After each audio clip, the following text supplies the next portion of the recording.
সিনিকা বলো এ, হাত দাও, হাত দাও। A, A for apple. B, B, B for ball. ও স্যার স্যার অনেক পড়ানো হয়েছে, নিন গরম দুধটা একটু খেয়ে নিন। বাহ বাহ, অন্যদিন তো লিকার ছাড়া কিছুই জোটে না, আজকে একটু দুধ দিয়েছে, তাড়াতাড়ি খেয়ে নি।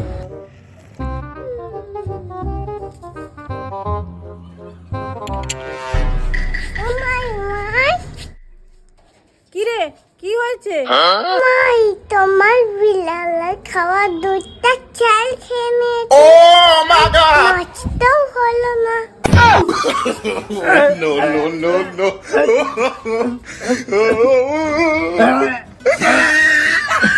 আর কোনোদিন এই বাড়িতে পড়াতে আসবো না।